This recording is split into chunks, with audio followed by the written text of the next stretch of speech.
अस्सलाम वालेकुम। मेरा नाम डॉक्टर तनवीर अहमद है और हम Ahmad diabetes and food care centre से अगली वीडियो के साथ हाजिर हैं।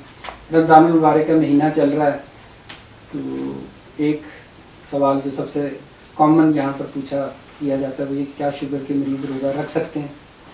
तो इस सवाल के लिए मैं पहले एक पेशेंट से कहता हूँ कि जनाब ज़रा आप यहाँ पे आएंगे। ये एक हमारे पेशेंट्स हैं, तकरीबन 50 साल के करीब उम्र है, गुज़िश्ता 8-9 साल से डायबिटिक हैं और मुख्तलिफ मेडिकेशन पे हैं। मैं चाहूँगा कि आप हाथ खड़ा करके मेरे सवाल का जवाब दें। कितने लोग समझते हैं कि इन्हें रोज़ा रखना चाहिए और कितने लोग ये समझते हैं कि इन्हें रोज़ा नहीं रखना चाहिए? तो यहाँ पर इसका मतलब है कि तकरीबन 50-50 के करीब लोग हैं। तो अकरम साहब आप प्लीज़ तशरीफ़ रखिए।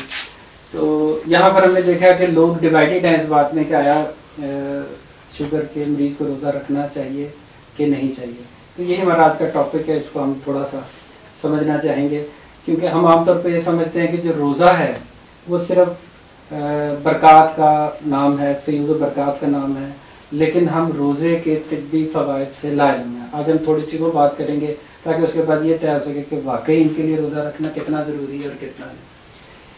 हाँ, एक अंदाजे के मुताबिक 80% जो है टाइप 2 के जो लोग हैं दुनिया भर में वो रोज़ा रखते हैं, और टाइप 1 वाले तकरीबन 20 से 30% लोग जो हैं वो रोज़ा रखते हैं। तो ये एक बहुत बड़ी तादाद है कि जो रोज़ा रखती है। इससे ये भी हमें अंदाज़ा होता है कि जो हम मुसलमान हैं, रोज़े के बारे में हम काफ़ी सारे जज्बाती और सेंटिमेंटल हैं।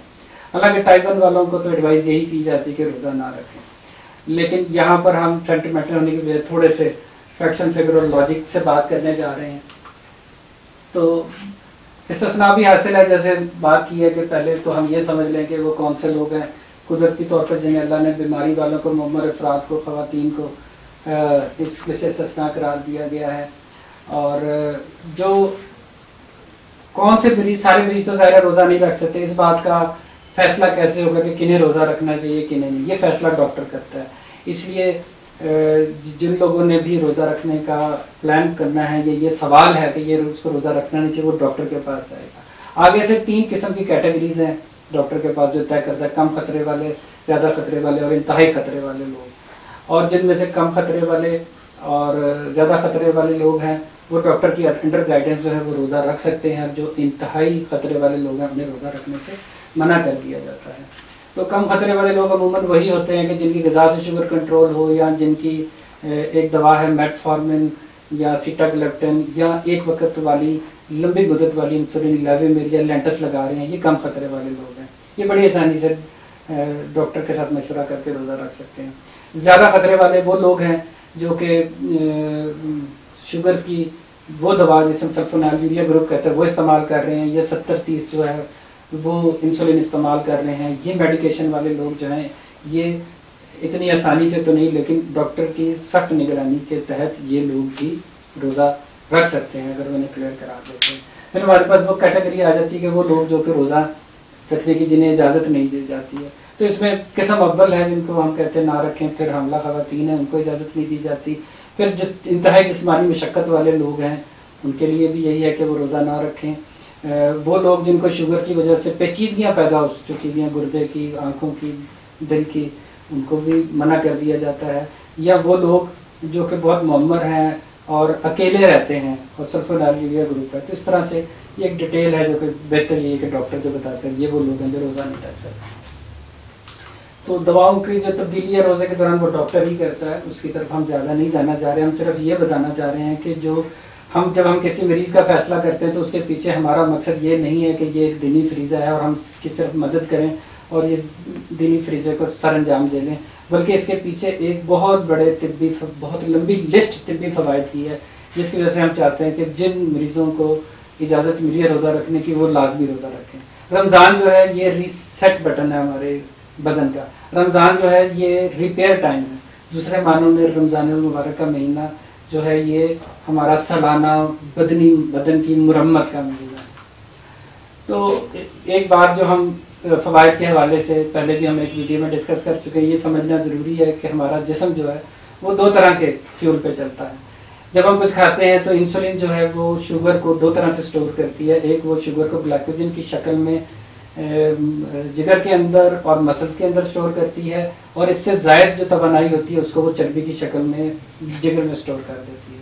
जब रूटीन में हम खाते पीते हैं और हम भूखे नहीं होते हैं तो जिसम कार्बोहाइड्रेट जो हम खा रहे थे उस पर चल रहा होता है, और ज़रूरत पड़ने पर वो ग्लाइकोजन जो कि मसल्स और लिवर में होता है वो इस्तेमाल हो रहा था। अगर किसी वजह, इसको हम कहते हैं कि ये शुगर बर्नर जिस्म है, यानी कि ये जिस्म जो है अपनी एनर्जी शुगर से ले रहा है। और अगर किसी वजह से ये तवानाई मुयस्सर ना हो, कार्बोहाइड्रेट्स कम हो, ग्लाइकोजन इस्तेमाल हो चुके हों, तो ये वो वक्त होता है कि जिस्म फिर अपनी चर्बी को इस्तेमाल करना शुरू करता है तवानाई के लिए। इसको हम कहते हैं कि ये फैट बर्नर है इस वक्त। तो ये बड़ा अहम नुकता है, चूँकि तमाम फ़वाइद जिनकी हम आगे बात करने जा रहे हैं उसके फ़वाइद कभी भी उस सूरत में हमें नहीं मिल सकते अगर हम फैट बर्नर की तरफ, जिस्म जो है वो फैट बर्नर की तरफ नहीं आता। तो वज़न जो फ़वाइद हैं उसमें जब फ़ायदे शुरू होते हैं वो असल में वज़न की कमी से शुरू होते हैं, और वज़न की कमी जो है ये शुरू होती है जब आप कैलोरीज़ की बात करते हैं। रमज़ान के अंदर वज़न कम होना चाहिए।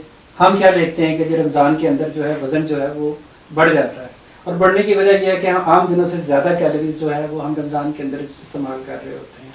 और रमज़ान में अफ्तारी के वक्त हम क्या करते हैं कि एक अफ्तारी अलग करते हैं और उसके बाद खाना खाते हैं। वो जो अफ्तारी है जिसमें पकौड़े, समोसे, जलेबियाँ शामिल हैं, ऐसी चीज़ें, वो बहुत सारी कैलोरीज रखती हैं। एक समोसे में 300 कैलोरीज हैं, तो ना चाहते हुए भी हम 7, 8, 900 कैलोरीज जो है वो अफ्तारी में खा जाते हैं और खाना उसके बाद खाते हैं। वज़न कमी के लिए जो हमें तजावीज़ दी गई हैं कि जो कैलोरीज हैं रमज़ान की, वो एक मर्द की 1800 कैलोरीज और एक जो खातून है उसकी वो 1500 कैलोरी तक उसको अपना आप महदूद करना है। अगर हमने अफ्तारी अलग खाई है और खाना अलग, तो ये फिर मुमकिन नहीं होगा। तो तमाम फ़वाइद उसी सूरत में मिलते हैं जब हम अपनी कैलोरीज़ को कम करते हैं। फास्टिंग कैलोरीज़ को कम करने का नाम है। तो हमारी सजेशन यही है कि पानी से, खजूर से रोज़ा खोल के डायरेक्ट खाना खा लिया जाए। इसके बाद कुछ खाना है तो वो आप तरावी के टाइम से आगे या पीछे कोई दूध, कोई फल या ऐसी चीज़ खा सकते हैं। तो रोज़े के जो फ़वाइद हैं, जो जिसकी बुनियाद पर हम इन्हें सजेस्ट करना चाहते हैं, वो यही है कि शुगर और ब्लड प्रेशर और दिल की बीमारियों पर बेहतर कंट्रोल, और वज़न की कमी, कोलेस्ट्रॉल में कमी, क़ुव्वत मुदाफ़त का बेहतर होना, निज़ाम हज़म का बेहतर होना, फैटी लिवर में कमी। फैटी लिवर का बहुत सारे लोग शिकार हैं हमारे यहाँ। एक वजह डायबिटीज़ होने की फैटी लिवर भी है, और फैटी लिवर भी आम दिनों में हमसे जो है वो रूटीन की दवाओं से ठीक नहीं हो पाता। तो फैटी लिवर भी हमारी फास्टिंग से बेहतर हो जाता है। जिस्मानी और दिमागी तौर पर चुस्त हो जाना, ये, और उसके अलावा कैंसर से बचाव, जो कि डॉक्टर ऋषि नूरी की एक रिसर्च है जो हमें ये बताती है कि अगर हम रमज़ान के रोज़े रखें तो उससे हमारे एक प्रोसेस ऑटोफेजी, जिससे जिस्म जो है वो अपने नकारा सेल खुद ही खाना शुरू कर देता है और कैंसर से बचाव करती है। ये 2016 में नोबेल प्राइज़ मिला था इस बात पर। तो शुगर होने की जो अमूमी वजूहात है वो वही है, वज़न की ज़्यादती, फैटी लिवर होना, और जो बुनियादी नुक्स है जिसकी वजह से लोगों को शुगर होती है वो इंसुलिन रेजिस्टेंस है।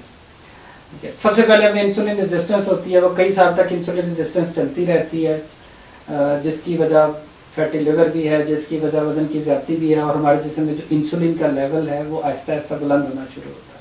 7-8 साल के बाद जाके हमें शुगर होती है, जो खून में हमें नज़र आती है। उस वक्त तक इंसुलिन का लेवल जो है वो 7-8 गुना जो है वो बढ़ चुका हुआ होता है। तो अगर हम ये देखें कि जो हम सारा साल जो दवाएं हम खाते हैं वो दवाएं ऐसी हैं सारी की सारी की जो सिर्फ शुगर जो हमारे जिस्म में बुलंद हुई हुई है उस शुगर को ही वो सिर्फ कंट्रोल करती हैं। लेकिन वो वजह जिसकी वजह से शुगर हुई थी, जिसे हम इंसुलिन रेजिस्टेंस कहते हैं, उसके लिए बाकायदा हम कुछ भी नहीं कर रहे होते। तो फास्टिंग, रमज़ान का पूरा महीना 30 दिन, ये एक ऐसा टाइम पीरियड है कि जिसके अंदर हमारी ना सिर्फ ये कि भी शुगर पर बेहतर कंट्रोल हासिल होता है, हर बीमारी कम होती है और हमारी दवाएं कम होती हैं, हमारी इंसुलिन रेजिस्टेंस कम हो जाती है। ये वो बेनिफिट है जो शायद बाकी किसी भी दवा से हमें नहीं मिल सकता। तो फाइनल मैसेज यही है हमारा। जो सवाल हुआ कि क्या शुगर के मरीज़ रोज़ा रख सकते हैं, तो जवाब यह है कि वो लोग जिनको जो इस कैटेगरी में आते हैं, जिनको डॉक्टर एडवाइस करते हैं कि वो रोज़ा रखें, उन्हें हर सूरत रोज़ा रखना चाहिए, और ये समझ के रोज़ा रखना चाहिए कि इसके फ़वाइद ये सिर्फ मजहबी नुक्ता नज़र से उनके लिए कारआमद नहीं है, साइकोलॉजिकली कारआमद नहीं है, बल्कि तिब्बी तौर पर इनको वो सारे फ़वाइद मिल सकते हैं जो रूटीन में पूरा साल की दवाएं खाने से उन्हें नहीं मिल सके। शुक्रिया।